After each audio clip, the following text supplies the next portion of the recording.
자, 이번에는 우리 수소결합에 대해서 살펴보도록 하겠습니다. 자, 수소결합은 사실은 이제 분자들 간의 어떤 결합을 얘기해요. 근데 그 분자들 간의 결합 중에서도 굉장히 강한 결합이 수소결합입니다. 그래서 원자 간의 결합은 자, 세 종류가 있죠. 첫 번째는 공유결합. 공유결합. 그리고 두 번째는 금속결합.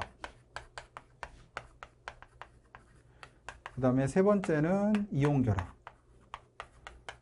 이렇게 있는데요. 이 공유결합과 금속결합과 이온결합은 어떻게 보면 원자들 간의 결합이라고 보면은, 자, 분자 간에 어떤 인력이 있어요. 또는 결합이라고 표현하기도 하는데, 이 분자 간의 어떤 인력에 의해서는 나오는 게 수소결합이 대표적인 결합입니다. 그래서 이 수소와 수소결합은 분자들 간의 어떤 인력이기 때문에 요 공유결합이 끊어지면 원자로 나눠지는데 수소결합이 끊어지면 사실은 요거는 물질이 상태 변화하는 형태. 다른 말로 물 분자랑 결합되어 있는 게 그냥 물 분자로 이제 나눠지는 겁니다. 그래서 대표적으로 여기 H2O면 여기에 산소가 수소가 있죠. 그럼 산소 쪽이 부분적으로 음전할 띠고요. 수소 쪽이 부분적으로 양전할 띠예요. 그러다 보니까 요 물 분자에서 수소랑 산소 쪽이면 수소가 부분적으로 양전할 띠고 산소가 부분적으로 음전할 띠는데 이게 하나의 분자예요. 이 하나의 분자랑 하나의 분자가 이렇게 극성을 띠는 부분들끼리 서로 맞물려 가지고 인력을 형성합니다. 이걸 우리는 수소결합이라 하고, 특별히 산소랑 수소 쪽에서 굉장히 강한 결합이 형성이 돼요.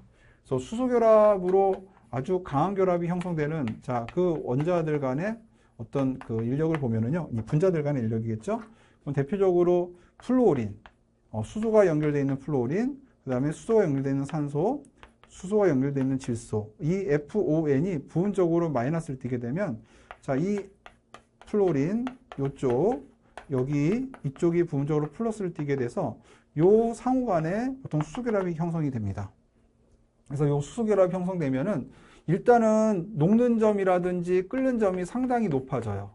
녹는 점과 끓는 점이 아주 크고, 그 다음에 이 물 분자 같은 경우는 수소결합이 형성되기 때문에 얼음이 물 위에 뜨게 됩니다. 그래서 얼음의 밀도하고 물의 밀도가 서로 비교해 보면 물의 밀도가 상대적으로 큰 게 또 수소결합 때문에 나타나는 거고요. 그 다음에 이 수소결합이 크기 때문에 비열이라든지 또는 연료량이 굉장히 크게 나타납니다. 연료량 이런 것들이. 그래서 수소결합하는 것들을 좀 보시면 FON에 수소가 연결되어 있습니다. 그렇죠? FON에 수소가 연결되어 있죠. 이때 이 플루오린과 산소랑 질소는 부분적으로 마이너스, 그 다음에 수소 쪽은 부분적으로 플러스인데, 이 상호 간의 정기적 인력에 의해서 나타나는 게 수소결합이고, 특히나 물은 수소결합을 통해서 굉장히 강한 인력을 갖고 있어요. 그렇게 해서 여러분들이 보시면은 확인하실 수가 있을 겁니다. 자, 그러면 문제를 한번 풀어보면서 갈까요? 예.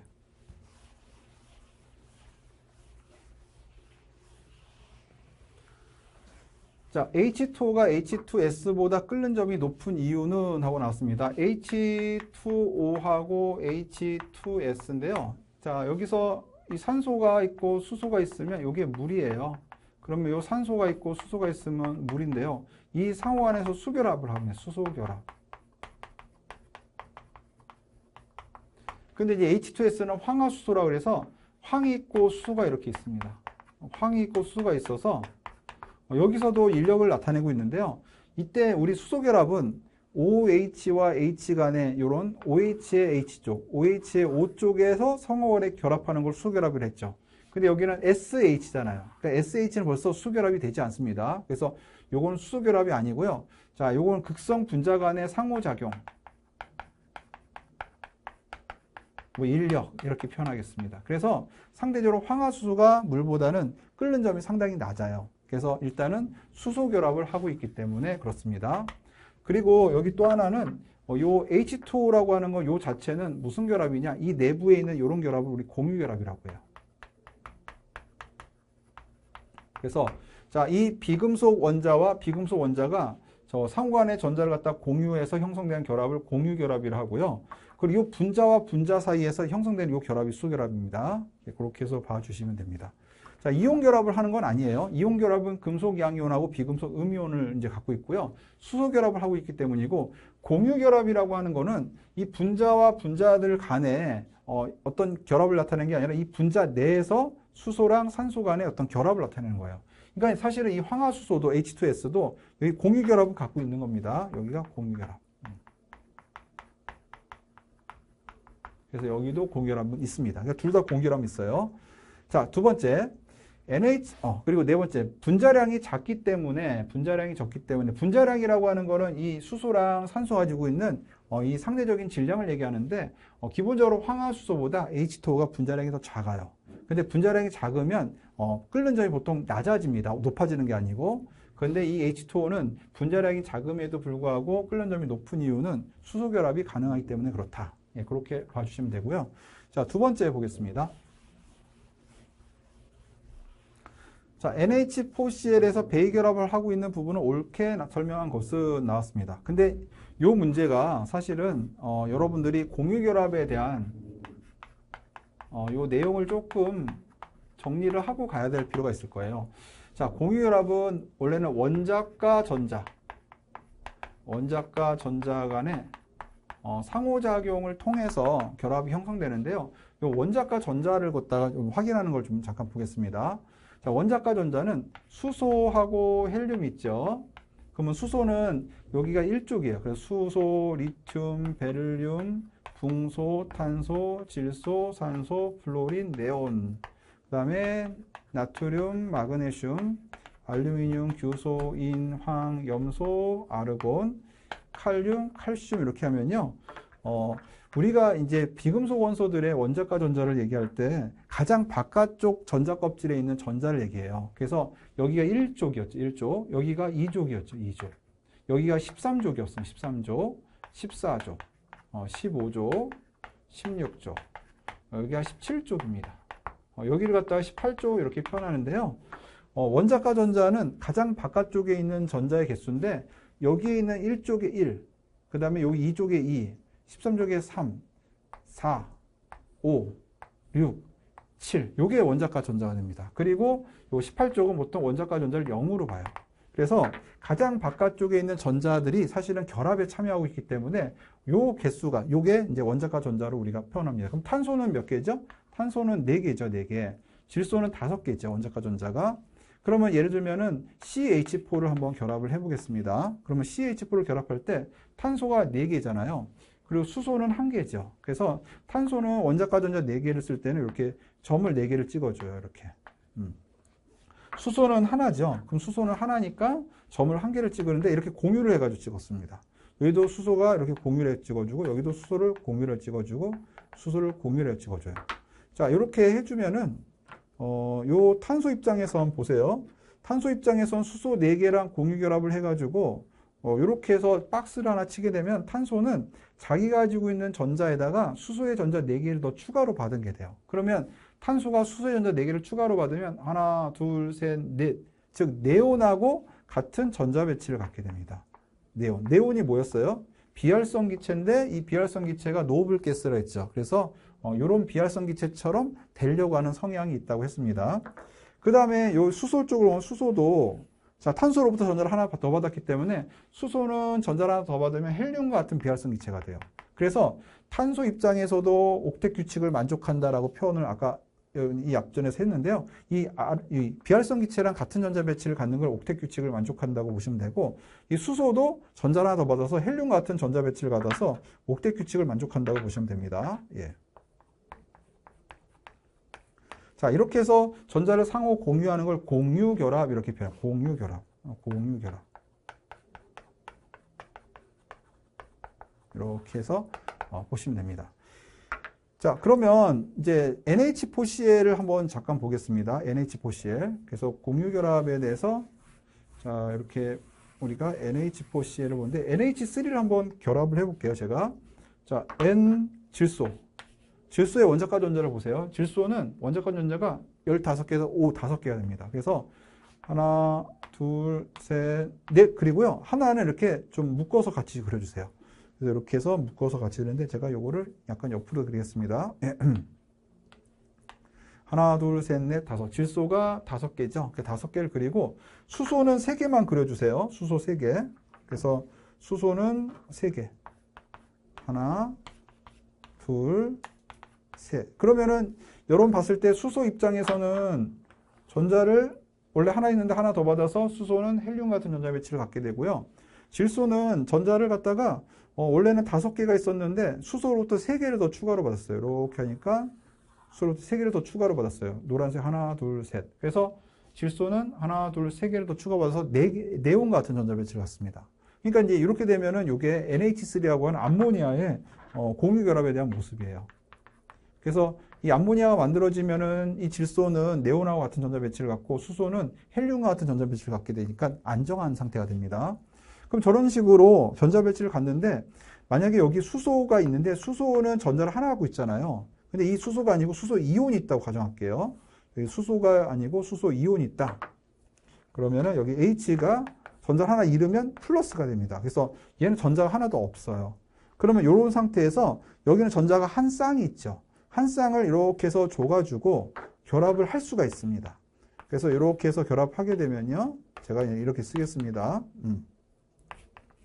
그러면 이런 공유 결합은, 공유 전자쌍은 이렇게 결합선으로 나타낼 수가 있어요. 이렇게.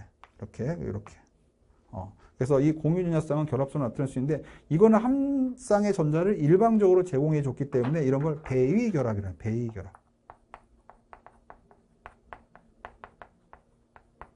그래서 배위 결합입니다. 그래서 NH3랑 수소 이온 사이에 배위 결합이 존재해요.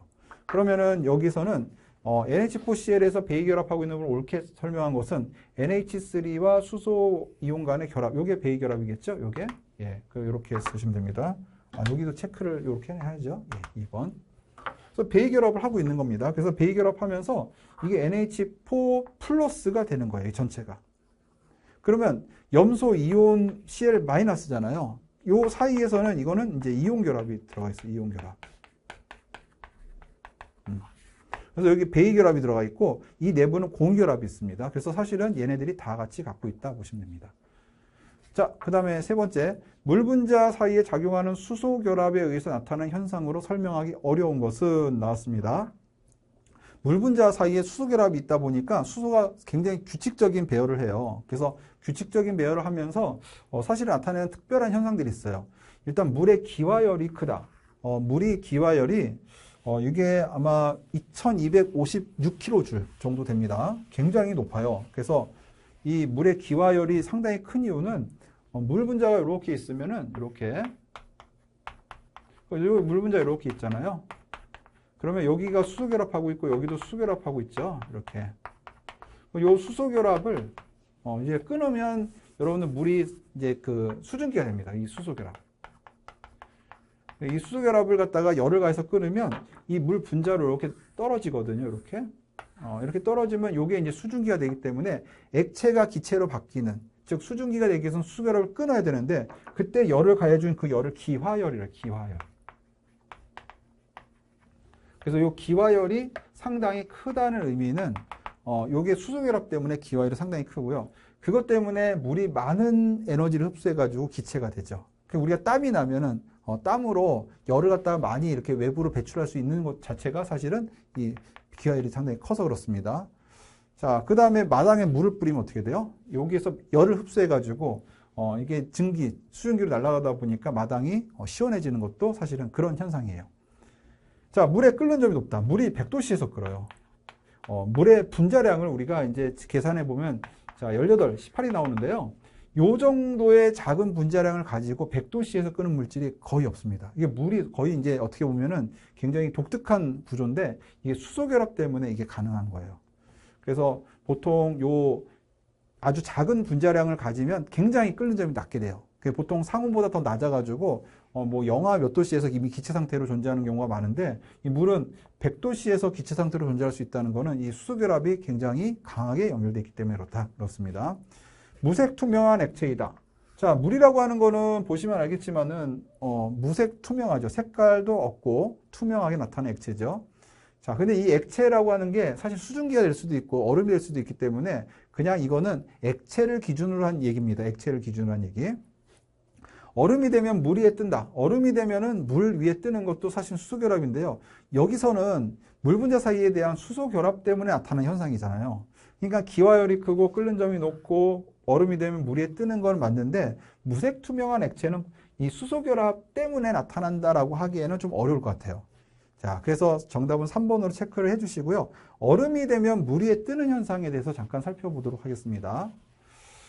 자, 이게 여러분들 이제 그 물 같은 경우가 얼음이 되잖아요. 물이 얼음이 되면은요, 이제 우리 수소결합하는 게 물 분자들 간에 상호작용을 해요. 그래서 기본적으로 굉장히 그 독특한 구조를 갖게 됩니다. 그래서 이 물이 사실은 이제 얼음이 되면서 결정 구조가 만들어지는데,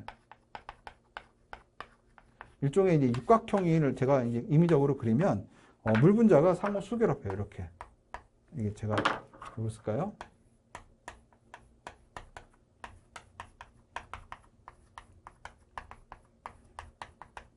그래서 이게 물 분자, 물 분자, 물 분자, 물 분자인데요. 요 사이사이가 사실은 수소결합하는 형태가 됩니다. 그래서 요 사이에 물 분자들 사이에서 사실은 이렇게 규칙적으로 결합하게 되면은 이제 이 안에 공간이 비는 형태가 나타나요. 그래서 육각 구조 모양에서 내부가 공간이 비어요. 그러면 그냥 물 분자 상태에서는 굉장히 어떻게 돼요? 상호간에 이제 밀접돼 있다가 얼음이 만들어지면서 이 육각 구조를 만들다 보니까 이 내부의 공간이 좀 비죠. 그 비게 되면 부피가 커져요. 그래서 물이 얼음이 되면서 부피에 대한 증가가 발생해요. 부피 증가. 그러니까 규칙적인 배열이 되다 보니까 부피의 증가가 발생해요. 이런 육각 구조 모양으로 규칙적으로 배열되니까. 그러면 부피의 증가는 또 다른 말로, 같은 말로 밀도의 감소를 의미해요. 그래서 결과적으로 밀도가 작은 얼음이 밀도가 큰 물 위에 뜨게 됩니다. 근데 일반적인 고체는 이렇게 밀도가 고체가 되면 증가하는데, 물이라고 하는 건 수소결합에 대한 규칙적인 배열을 가지고 이런 육각 구조 모양을 형성하다 보니까 가운데 구멍이 생기면서 부피가 더 커지고 밀도가 작아지는 그런 특별한 일이 발생을 하게 돼요. 그래서 요거는 얼음이 물 위에 뜨는 현상은 사실은 수소결합 때문에 그렇다라고 여러분들이 보시면 됩니다. 그래서 이렇게 해가지고 요거는 정답이 3번으로 체크를 해주시면 돼요. 예.